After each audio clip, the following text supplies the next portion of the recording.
Pues la espiritualidad del corazón de Cristo, ¿no? Y entonces, bueno, pues para el tema de esta noche, que es el corazón de Cristo en Getsemaní, ¿no? En la noche del Jueves Santo, pues les hemos pedido a ellas que compartan con nosotros un poco su saber de esta espiritualidad y, bueno, esa experiencia de Getsemaní. Así que, hermana, cuando quiera. Y gracias. Bueno, gracias por invitarnos. Bueno, pues nada, lo primero vamos a ponernos en presencia del Señor. Vamos a invocar el Espíritu Santo. Ven, Espíritu Santo, llena los corazones de tus fieles y enciende en ellos el fuego de tu amor. Envía tu Espíritu y serán creados y renovarás la faz de la tierra. Oh Dios, que has instruido los corazones de tus hijos con la luz del Espíritu Santo, danos ese mismo Espíritu que nos hace gustar y amar el bien, y vierte en nosotros su consuelo. Por Jesucristo nuestro Señor. Amén. Vale.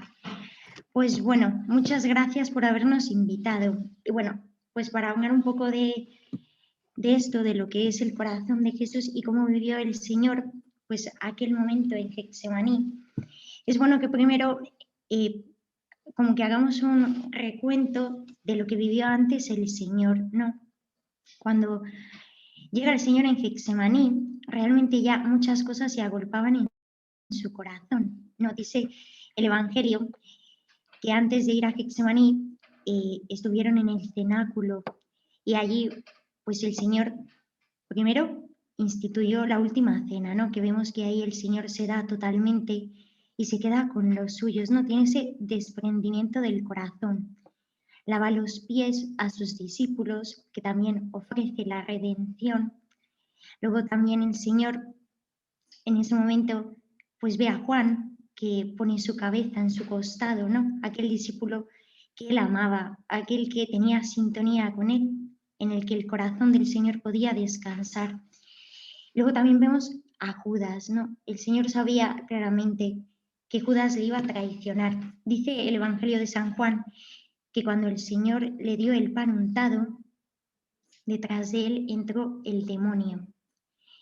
Y qué impresionante tenía que ser para el Señor saber todo aquello, ¿no? Saber que Judas le iba a traicionar, que en cuanto comiera con él iba a salir a venderle. Y sin embargo, el Señor buscaba la forma hasta el último momento de ganarle para sí, ¿no? De atraerle. Y el Señor, con todo eso en el corazón, con todos esos sentimientos encontrados, dice la Escritura que, cantados los himnos, salieron hacia el Monte de los Olivos, a una parcela llamada Getsemaní. Y entonces el Señor se encamina, va hacia ahí con sus discípulos, primero va con los 11 porque ya Judas no va con él, y deja unos cuantos, primero en un lugar, y luego llama a tres a ir con él, ¿no? A estar un poco más cerca, a que le ayuden. Y luego también se aleja de esos tres, ¿no? El Señor vive aquel momento en su corazón con una soledad tremenda. No hay nadie, ni siquiera aquellos tres discípulos, que muchas veces somos también nosotros, que el Señor nos llama y nos pide cosas especiales. Somos aquel como en el que Él espera, ¿no? Y descansa, pero al final pues estamos ahí, pero nos quedamos a por uvas. Y cuando Él llega ahí, está solo, en el desprendimiento más grande, aceptando el sacrificio del Padre, ¿no? Aquella ofrenda que el Padre le pide, el Señor la entrega con el corazón, ¿no? La intimidad del corazón de Cristo, podríamos decir como que se desborda, ¿no? Se desborda en el Padre. Y cuando está ahí, con todas aquellas cosas, con esa soledad que siente y con aquel sentimiento pues de aborrecer aquello, porque su naturaleza humana aborrece ese momento, o sea, el Señor le repugna morir como a cualquiera de nosotros, ¿no? Con su naturaleza humana le repugna aquel momento. De hecho, Él dice claramente, si puede, que pase este cáliz de mí, pero se entrega a la voluntad del Padre. Y en aquel momento, también en esa soledad, pues aparece también Satanás, ¿no? El Señor ahí es tentado de una forma muy patente que recuerda aquellas tentaciones que vivió en el desierto. Y claro, cuando el Señor vive aquellas tentaciones, podríamos decir como que estaba en otro momento, ¿no? El Señor estaba empezando su vida pública y tenía como más fuerza.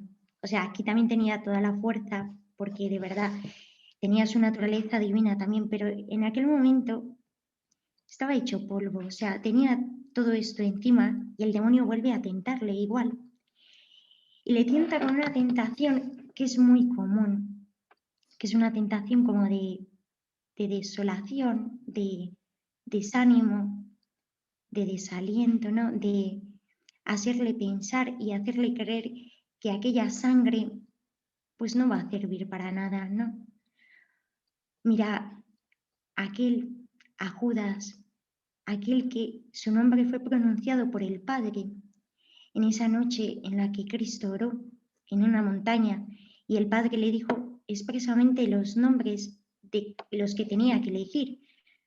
Judas era totalmente amado, no era cualquiera. Y el demonio le recuerda eso, ¿no? Que mucha sangre suya será desperdiciada.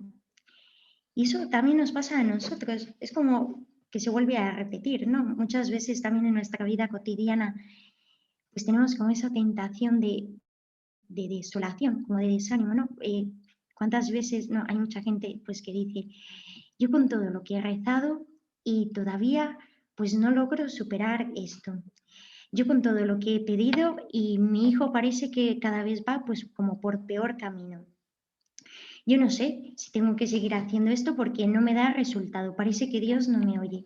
No, y viene esa tentación, ¿no? La tentación pues de sentirnos desanimados, desolados, como la tentación de ya no querer sufrir, ¿no? Como no vemos un fruto aparente, el demonio nos tienta con eso, ¿no? De no sufrir más porque realmente no vale la pena. Y el Señor pues sufre esa tentación también, ahí, una tentación fuerte que le hacía incluso sudar sangre, ¿no? Cuando hablamos de lo del sudor de sangre, es curioso porque en el año más o menos como 1925, por ahí, por esa época, se hicieron muchos estudios sobre esto, sobre el sudor de sangre, que luego se ha demostrado pues, que mucha gente también ha padecido este trastorno. Y un científico en aquel tiempo definió este sudor de sangre evidentemente como algo físico, que se te revientan los vasos y todo, pero dijo que la causa principal, ¿no? De los estudios han demostrado que realmente esto se da por un miedo atroz. O sea, la causa de sudar sangre es el miedo. Y de hecho, mucha gente pues, que ha sufrido este mismo trastorno, al final es gente que se ve en situaciones, pues yo qué sé, como condenados a muerte o situaciones como muy, muy, muy difíciles o gente que al final pues tiene que ver una muerte de otra persona o sufrir como, no sé, un acontecimiento, pues eso que te supera. Y esa es la causa, o sea, el Señor cuando sudó sangre, sudó porque tenía miedo. O sea, le aborrecía totalmente esto y la tentación del demonio se hacía cada vez más fuerte. Y cuando Él está ahí con todas esas cosas en su corazón, que las padece como tú o yo las padecemos, como verdadero hombre, tal cual, pues ahí sucede la redención, ¿no? Vemos que el Señor dice ese sí, que anteriormente ya ha dicho en la última cena, ¿no? Cuando el Señor dice, este es mi cáliz, pues ahí dice como un sí, un poco podríamos decir como intelectual, ¿no? Un sí con el entendimiento. Y ahora en Getsemaní tiene que decir pues el sí con la voluntad, ¿no? Ahora sí tiene que entregar totalmente, darse totalmente. Y muchas veces en este proceso, que también lo vivimos nosotros, de dar un sí con el entendimiento y un sí con la voluntad, pues muchas veces en este proceso también como que a veces se te cae el alma, no, como que a veces el sí con el entendimiento, cuando puedes te ofreces y si puedes, pues no sé, le dices al Señor que sea todo porque estás dispuesta, porque no sé qué, y cuando llega el momento, entregar la voluntad, pues se hace muy difícil, cuesta mucho. Y el Señor vive también esto, o sea, no escatima nada, nada, ni por ti ni por mí, al final padece todo esto solamente por recuperarte a ti al amor primero con el Padre. Es impresionante porque lo único que el Señor tiene en Getsemaní, en el corazón, aparte de pues, toda la humanidad y todo el pecado encima, es el Padre en todo momento, el Padre siempre hay. Y el Señor, bueno, cuando está ahí en Getsemaní y cuando dice ese sí, ese hágase, pues es la primera vez en la historia que una humanidad, una voluntad humana se entrega plenamente a la voluntad divina. Esa es la clave de la redención, ¿no? Que la voluntad humana de Cristo se sometió enteramente a la voluntad divina del Padre. Se rinde a esa voluntad, ¿no? Y ahí se escucha aquel grito que cuando estaba antes de la encarnación en la Trinidad y el Padre veía a todo el mundo hecho un caos, se escucha aquel grito de cuando el Verbo se ofrece al Padre, hagamos redención. Pues en este momento esas palabras ya toman cuerpo, ¿no? La redención es. Getsemaní es fundamental eso, ¿no? Y lo que tiene el corazón de Jesús es eso, la redención, ¿no? Toda su vida ha sido para esa hora. El Señor en un momento dice, ¿no? He deseado ansiosamente comer esta comida pascual con vosotros. O sea, muchas veces hace referencia a su hora en Caná. Mujer, ¿qué tengo que ver contigo si todavía no ha llegado mi hora?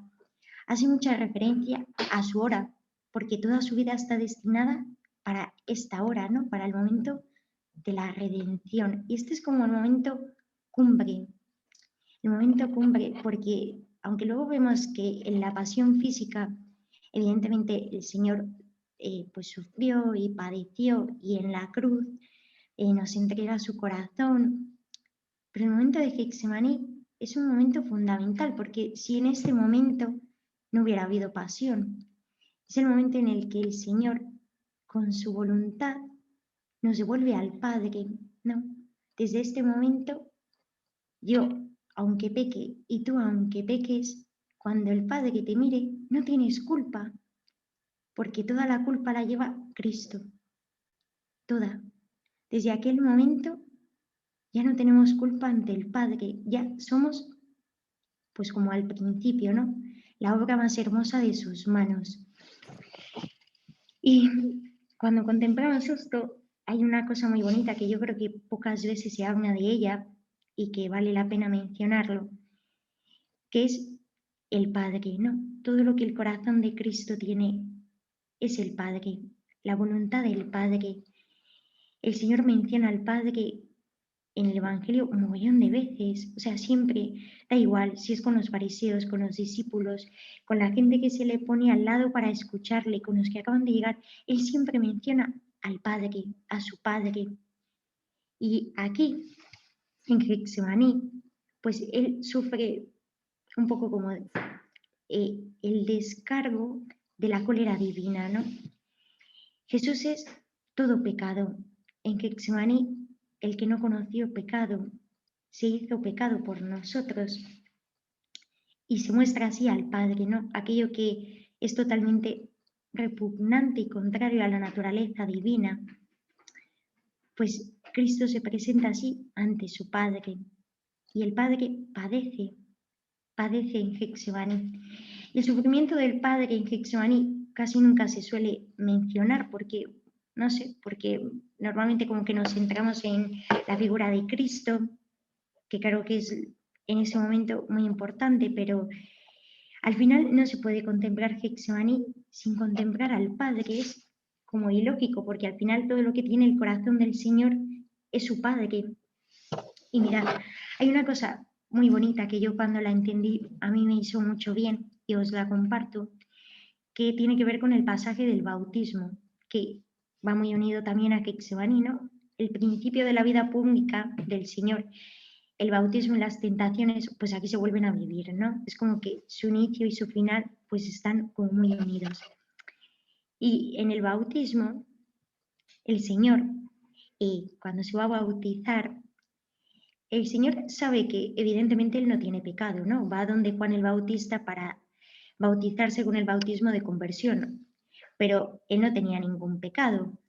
pero sabe que en aquel momento quedará lleno de pecado. De hecho, yo creo que el Señor le repugnaba un poco bautizarse porque cambiaría todo. Y Jesús, cuando se pone ahí en la fila de los pecadores para ser bautizado, pues va totalmente limpio, ¿no? Su corazón está a punto de empezar la vida pública. Es desde luego el corazón redentor, pero en ese momento todo cambia. Y dice el Evangelio que cuando llega donde Juan el Bautista, de hecho, Juan el Bautista, que sabía, intenta persuadirle y decirle, no, yo no puedo bautizarte a ti porque no merezco ni desatarte la correa de las sandalias, no sé qué. Y el Señor evidentemente lo acepta y en un momento como le dice, bueno, pero nos toca, o sea, le dice, déjalo ahora, conviene que así cumplamos toda justicia. Y el Señor, cuando se bautiza, se sumerge en el agua y cuando sale del agua es todo pecado, porque carga en ese momento con todos los pecados de la humanidad. Tu pecado de desconfianza en el Señor está ahí. Mi pecado de mentira está ahí. Tu pecado de desobediencia a la voluntad del Padre está ahí. Nuestros pecados tantas veces de infidelidad al amor de Dios están ahí. Todos los pecados de la historia de pronto caen sobre él. Y dice el Evangelio, ¿no?, que cuando el Señor sale del río Jordán, el Padre, conmovido hasta las entrañas de ver a su Hijo hecho pecado, en un ataque de amor, rasga el cielo y hace descender al Espíritu y declara, este es mi Hijo, el amado, en quien yo me complazco. Y lo hace por eso, porque se conmueve ante aquella humillación de su Hijo que de pronto, de ser el verbo, de participar con su misma naturaleza, de no tener pecado, es todo pecado, aquello que más repugna a la naturaleza divina. Y en Getsemaní se vuelve a vivir el mismo momento. De pronto el Señor es todo pecado, o sea, todo su Hijo amado. De pronto es solamente aquello que le repugna. Y el Padre que esta vez no puede rasgar el cielo y hacer bajar al Espíritu, sino que siente la impotencia de no poder manifestarse, ¿no?, de tener que dejar a su Hijo en esa soledad y en ese abandono, que realmente él estaba ahí, pero el Padre padece también, ¿no?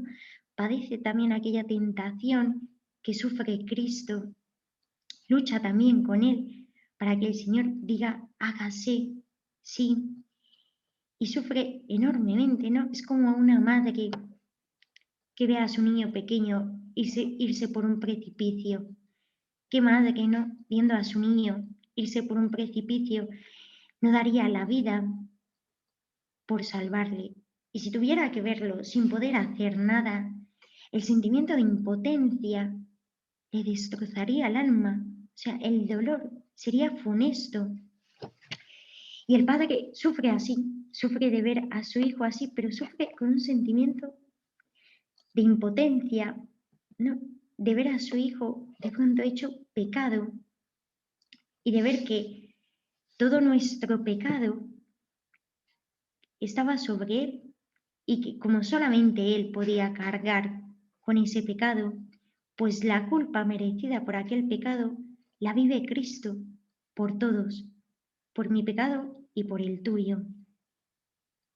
Y bueno, a mí es que me parece precioso pensar que en Getsemaní no solamente Cristo padeció, sino que mi Padre, nuestro Padre, sufrió enormemente, ¿no? Que al final la redención y que yo pueda volver a mirar al Padre sin culpa, pues ha costado a la Trinidad muchísimo, más de lo que nos podríamos imaginar. Y bueno, en todo esto que vemos, ¿no?, que está el corazón del Señor con este sufrimiento, que es, bueno, aparte del sudor de sangre, es verdad que no hay un sufrimiento físico como el que luego vive en la pasión, pero bueno, es la pasión de su alma, ¿no?, que es mucho más atroz que la física. La física podríamos decir que es como un pequeño reflejo de esto que sufre, ¿no?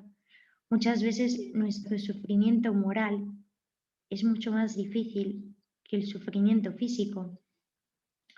¿Cuántas veces? Es que a mí los ejemplos de las madres me parecen los mejor, pero ¿cuántas veces una madre preferiría pues tener una enfermedad cualquiera, pero no tener el sufrimiento de ver a su hijo pues que se pierde o que va por el mal camino? No sé, estos sufrimientos que son morales, pues al final nos destrozan, ¿no? Son como que nos superan totalmente nuestra naturaleza. Y con todo esto vemos el amor benévolo de Dios, ¿no? Que el Padre solamente tiene amor del bien, ¿no? Un amor que busca el bien de la criatura, ¿no? Un amor que busca tu bien, el mío, porque somos lo más preciado ante Él. Y de hecho hay muchos pasajes de la Escritura, ¿no?, que lo comprueban. Romanos 5:8. La prueba de que Dios nos ama es que Cristo, siendo nosotros todavía pecadores, murió por nosotros. Primera de Juan 4:10. En esto consiste el amor, no en que nosotros hayamos amado a Dios, sino en que Él nos amó y nos envió a su Hijo como propiciación por nuestros pecados. Y en todo esto se ve la iniciativa del amor redentor por parte de Dios, ¿no? Que tiene un amor que busca nuestro bien, ¿no? Y que si Él tiene que darse, se da. Si tiene que padecer, padece. Si tiene que sufrir, sufre. Si tiene que morir, muere. Lo que sea, pero que nosotros quedemos otra vez ganados para el Padre. Es impresionante esto. Y bueno, contemplando todo esto de el Señor, de cómo padece ahí en Getsemaní y de todo su sufrimiento en el corazón, ¿no? De que se siente totalmente abandonado. Ni sus discípulos, que habían compartido con él 3 años y le conocían y decían que iban a morir por él, nada. Ni la Virgen, porque la Virgen le acompañaba con el corazón, pero tampoco estaba ahí. Ni su padre. En ese momento se siente totalmente solo y abandonado. Ni su padre, aquel con quien él hablaba tantas veces y cada vez que se ponía en oración le encontraba allí. Pues en Getsemaní, aunque ora, y dice el Evangelio que oraba cada vez con más insistencia, con más fuerza, pues en aquel momento no había nadie, solo él, en una soledad impresionante. Mirad, esto hay que contemplarlo y pedirle a Dios que nos dé gracia a imitarle, porque este momento al final lo viviremos todos. O sea, todos al final tendremos pues nuestro Getsemaní, nuestro sufrimiento, nuestra pasión, nuestro Judas también. Y tenemos que ver ahí cómo actúa el Señor, ¿no? Cómo es su corazón, manso y humilde siempre, para imitarle cuando llegue nuestro momento, ¿no? Porque cuando llegue nuestro momento, un poco como que nos jugamos nuestra fidelidad, ¿no? Es el momento en el que el Señor es plenamente fiel a su Padre. Y nosotros en ese momento, pues también tendremos que ser o intentar ser, ¿no?, plenamente fieles al Señor. Y bueno, y con todo esto, al final, ¿no?, en la próxima semana, cuando sea Jueves Santo y estemos ahí delante del monumento y nos pongamos ahí delante del Señor, Getsemaní, bueno, y todo esto con nosotros, que al final, ¿no?, ese corazón del Señor, al final, ¿qué tiene que ver conmigo, no? O sea, todo esto porque, claro, si lo escuchamos y queda como una charla muy bonita, pues no vale de nada. No, todo esto se tiene que hacer vida. Y a mí hay una cosa que me gusta mucho y que me parece que viene muy acorde, que es el ángel, ¿no? ¿Os acordáis que en Getsemaní había un ángel que le consolaba, ¿no? Que es la vocación de todo cristiano. O sea, ahí estamos todos. Ese ángel que el Padre envió para que confortara a Jesús en aquel momento, eres tú. Eres tú ese ángel que el Señor mendiga y pide ayuda. En ese momento, el Señor espera como nuestra correspondencia, ¿no? Es increíble que Dios, siendo Dios, y padeciendo por mí, me pida ayuda a mí. Y es increíble que mi amor, ¿no? Mi amor que es tan pequeño, tan vulnerable y tan mediocre tantas veces, pueda consolar el corazón de Cristo, ¿no? Cuando hablamos de la reparación, ¿no? Que en este momento se vive muy, muy, muy patente.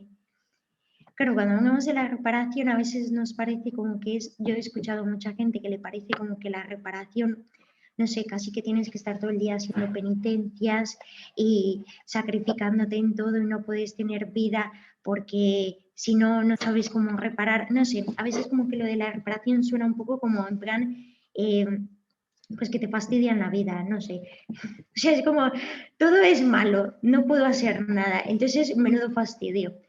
Y no es eso. De hecho, por ejemplo, en este momento lo único que repara al Señor es el amor. Lógicamente, el amor se manifiesta de muchas formas y muchas veces ese amor se manifiesta, pues sí, pues haciendo pequeños sacrificios o mortificaciones en algunas cosas. O sea, el amor se manifiesta pues en perder yo mi vida para darla al otro. Eso es verdad. Pero bueno, no es un fastidio, ¿no? Porque si no se ama, pues no se puede vivir, ¿no? Cuando yo no amo, no puedo ser feliz. O sea, el amor es el único camino para la felicidad. Pero si yo no encuentro aquellos ojos de Cristo enamorado que me pide ayuda, claro, difícilmente podré darle amor, porque el amor solo con amor se paga. Y para que yo dé amor, al final tengo que sentir como esa necesidad, ¿no? Esa urgencia de que la otra persona me pide mi amor, ¿no? Claro, en un matrimonio, por ejemplo, si una persona siente que, no sé, que su marido pues pasa olímpicamente y le da igual si le quiere o no, pues al final a lo mejor ella acaba pasando también. O sea, tienes que sentir como esa necesidad de reclamo, que el Señor sí que lo hace y lo hace muy patente, ¿no? En el momento de que Getsemaní nos pide una actitud dispuesta, entregada, nos pide que le ayudemos. Alma, ayúdame, no me dejes solo, porque el Señor en ese momento, aunque puede hacerlo solo, quiere nuestra ayuda. Y yo creo que nuestro lugar en Getsemaní es ese, ¿no? Una vocación que es la vocación de todo cristiano y casi nadie sabe. Pero bueno, nuestra vocación es esa, ser aquel ángel que consuela, que conforta, que ayuda al Señor, ¿no?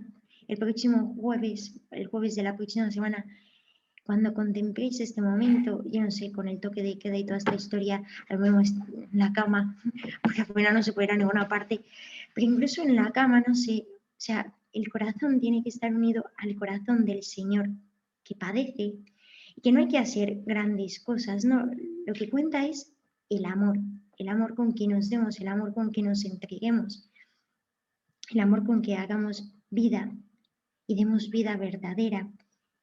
Y estemos ahí con el Señor, ¿no? Reparando su corazón, viendo cómo nos mendiga, porque mendiga en cada momento, ¿no?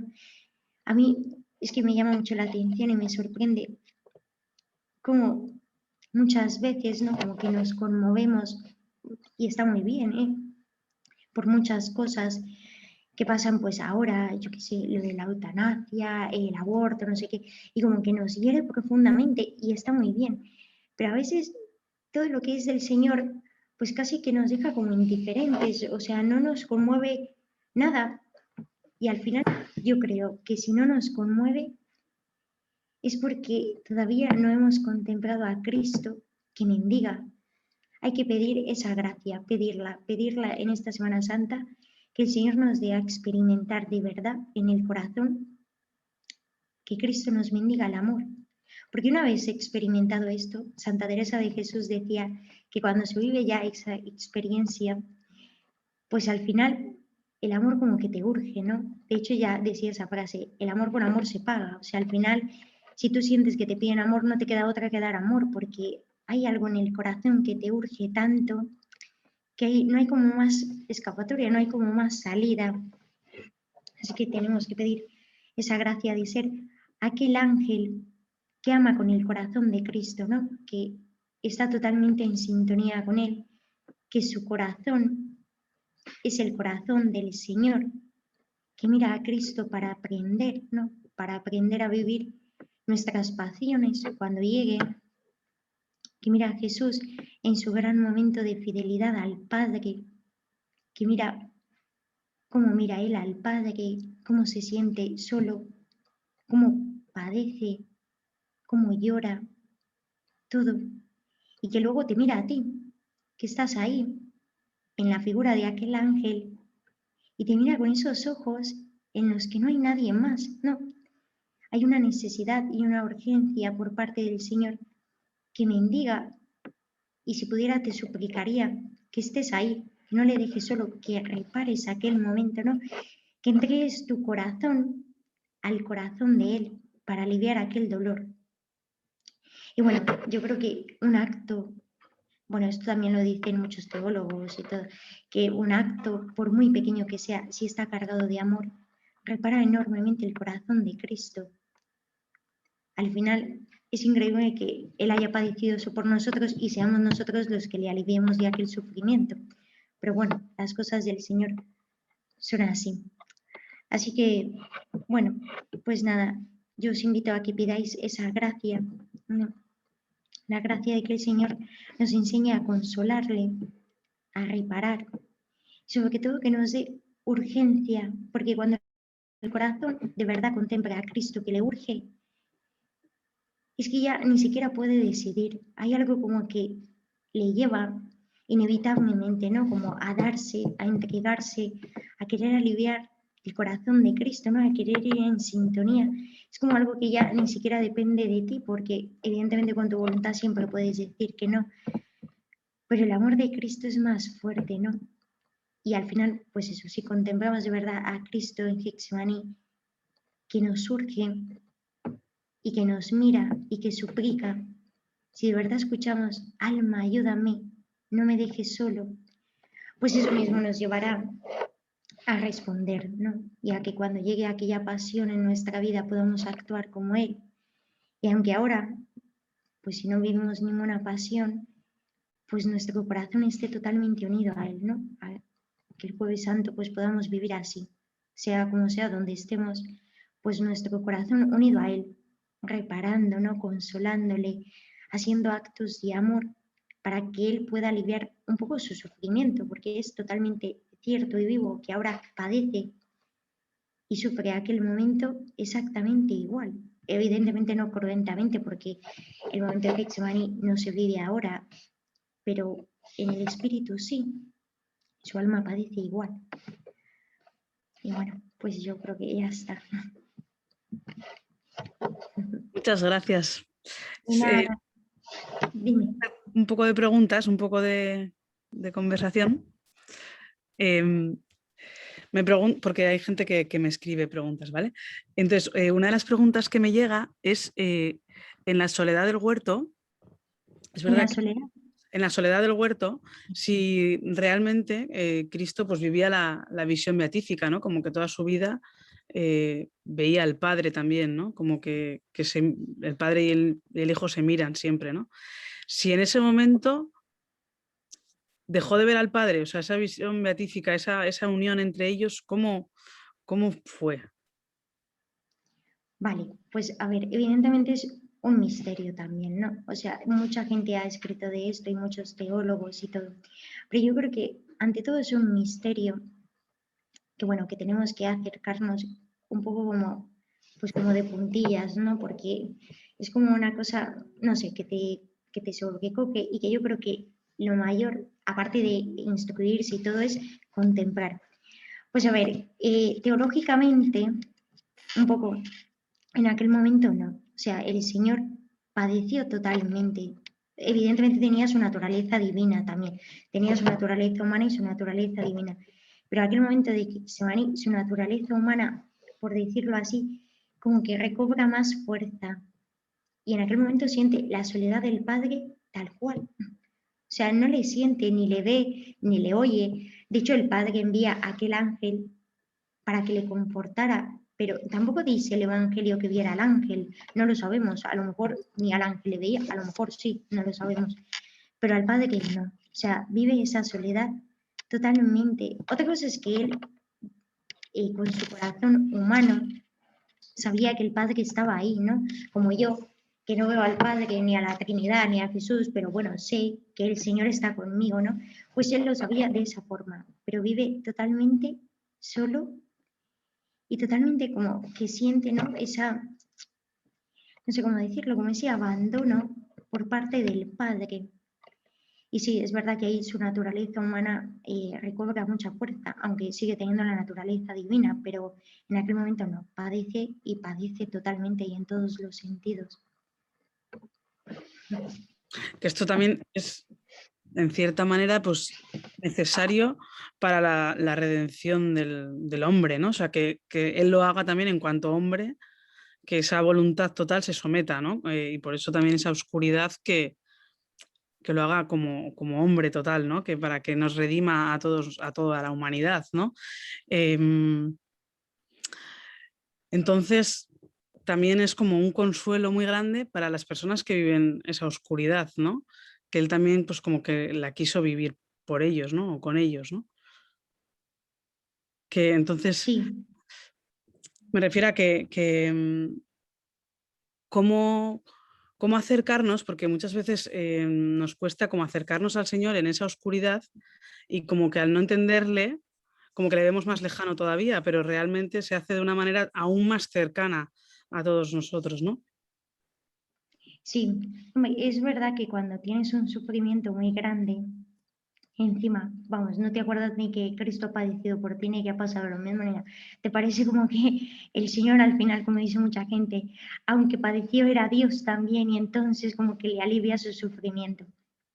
Y es verdad que el Señor no escatimó nada, ¿no? Igual que el Padre no escatimó incluso a su propio Hijo para que sucediera la redención, Cristo tampoco escatimó nada, ¿no? Todos tus sufrimientos, el Señor ya los ha pasado, ¿no? Y evidentemente en la pasión, pues lo pasó todo. Un sufrimiento moral, un sufrimiento físico, porque incluso en la pasión física, muchas veces, ¿no? Como que decimos, bueno, no era suficiente que le crucificaran sin flagelarle, sin ponerle la corona de espinas, sin que se mofaran de él, sin que escuchara blasfemias, sin que le vendieran. Pues a lo mejor sí, ¿no? Evidentemente la redención pudo pasar pues sin necesidad de nada. Vamos, el Señor podía escoger cualquier camino. Pero Cristo no escatimó nada, un poco también para unirse a nosotros, ¿no? Lo que tú dices, para adelantarnos como en ese paso, ¿no? Pero es verdad que muchas veces cuando tienes un sufrimiento grande, como que toda esta visión se te nubla. Y yo lo que creo, no sé, es que muchas veces cuando tienes esos sufrimientos, lo único que queda es imitar al Señor y decir como Él, pues Señor, acepto. Luego ya padecerlo, pues se padecerá como se pueda y muchas veces llevarlo cuesta mucho, ¿no? Y lo que decíamos antes, muchas veces ese sí del entendimiento, ponerlo en la voluntad, pues hay como un proceso y como un tramo que cuesta, que el Señor también lo vivió, ¿eh? El Señor cuando lo dijo en la última cena, a cuando lo dijo en Getsemaní, fue totalmente diferente. De hecho, en la última cena dijo, este es mi cáliz que se entrega por vosotros, lavo los pies y todo. Y en Getsemaní, lo primero que dijo fue, si puede, que pase de mí este cáliz. Luego entregó su voluntad, pero hágase tu voluntad y no la mía. Y bueno, es un consuelo, es verdad, saber que Cristo pues también vivió todo esto por nosotros, igual que nosotros, ¿no? Que al final nosotros vamos como imitando la vida del Señor, ¿no? Y que al final en nuestra vida pues tenemos lo mismo, momentos de alegría, momentos de sufrimiento, momentos de Getsemaní, nuestro Judas personal, nuestro momento de pasión en el que ya no podemos más, nuestras tentaciones, ¿no? Pero bueno, es verdad que el Señor lo padeció antes con nosotros, por nosotros, y que bueno, en estos momentos Él también nos enseña pues a orar, a mirar al Padre, y muchas veces sin decir nada, solamente como Él, Señor, lo acepto, hágase tu voluntad. A ella una última para encaminar la Semana Santa. Eh, Muchos nos vemos reflejados también en los discípulos que se duermen, ¿no?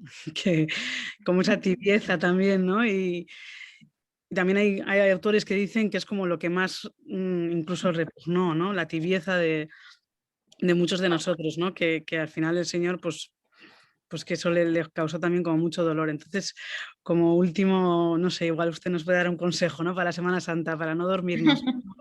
Para no dormirnos. ¿Cómo vivirla con él, no? Pues mira, yo creo que una forma muy bonita de vivirla es lo que dije antes, siendo el ángel, ¿no? Porque es verdad que en los discípulos todos nos vemos reflejados, ¿no? Al final todos tenemos un poquito de Judas, un poquito de Pedro, creo que vamos ahí súper chulos, un poquito de Juan, no, y al final también es verdad que estamos ahí y como que muchas veces sabemos que pasa algo, pero nos quedamos a por uvas. Queremos muchísimo al Señor, pero al final es como que vas ahí y entonces se te nubla todo. O sea, eso es cierto, pero yo creo que más que no digo que no seamos aquellos discípulos, pero más que vernos reflejados en ellos, pues estar ahí, que el Señor nos pida que velemos, que oremos, que también, y tener como esa, porque mucha gente tiene como esa presión de tengo que velar, tengo que estar con el Señor, no le puedo fallar, no puedo cometer ningún error, no puedo pecar. No es una vida de agobio que dices, madre mía, aquí, no sé, más que eso, yo creo que hay que vivir de amor, ¿no? O sea, el amor es lo más grande, ¿no? Y el Señor lo que nos pide en Getsemaní es amar. Y cuando contemplas el ángel hace eso, ¿no? Le conforta. Pero tú cómo confortas amando. Yo cuando tengo una persona a mi lado que sufre, que está pasando por un momento difícil y que quiero confortarla, ¿no? Que quiero que sepa que está que yo estoy con ella, todo, pues a veces no le suelto un rollo patatero y le digo, no sé, un montón de cosas, sino que simplemente tengo detalles de cariño, estoy a su lado, la llamo, me preocupo, ¿no? Como cosas pequeñas para que esa persona se sienta apoyada, que no está sola, ¿no? Como confortada. Pues esto es lo mismo. Yo creo que es una forma muy bonita de vivir con el Señor este momento, ¿no? De pues ser aquel ángel, ¿no? De encarnar aquel ángel que está ahí con él, que comparte su sufrimiento, que padece con él, pero que le consuela, ¿no? Que vive como preocupado pues de cada detalle, ¿no? Vive como preocupado de cada detalle para aliviar aquel sufrimiento del Señor, ¿no? Sería muy bonito, no sé, todo se me ocurre, pues que el Jueves Santo pudiéramos vivirlo así, ¿no? Desde que nos levantemos hasta que nos acostemos, como pendientes totalmente del corazón del Señor. Ojalá ese día, tan solo ese día, no sé, pudiéramos vivir así, como olvidados de nosotros mismos y solamente pendientes de Cristo, que sabemos que tiene todas esas cosas en su corazón, que va a padecer, y que yo vivo pendiente como de hacer una cosa pequeña que sé que es insignificante, pero que si al Señor le va a aliviar, yo quiero hacerla. Porque al final mi vida es esa, ¿no? Vivir para alegrarle a Él, ¿no? Vivir para cumplir la voluntad del Padre, para hacer feliz a Cristo. Y si yo puedo padecer algo para aliviarle al Señor, pues ahí que me pongo. Luego no sé cómo me saldrá, pero bueno, ahí estoy. Y yo creo que este año puede ser bonito, ¿no? Vernos, no sé, conmovernos ante esa súplica del Señor tan impresionante que, siendo como somos, al final te mira a ti y te suplica a ti, o sea, te pide a ti. O sea, es un amor impresionante y que si luego te quedas dormida y todo, pues no importa. Pero Él te mira a ti como única en el mundo para que estés ahí con Él, consolándole, ¿no? Confortándole. Y bueno, eso también es como todo lo de la reparación, que al final es como lo mismo, se engloba en el mismo pack. Pues muchas gracias, yo creo que lo podemos dejar Nada. aquí. Y de verdad que muchas gracias, he disfrutado un montón, yo creo que todos. Y nada, pues de verdad que gracias y nada, que feliz Semana Santa, feliz Pascua de Resurrección Igualmente, y muy unidas en oración, hermana. igualmente. Bueno, pues muchas gracias. A ustedes, a todas las hermanas que estarán por ahí. ¿Vale? Adiós. Adiós.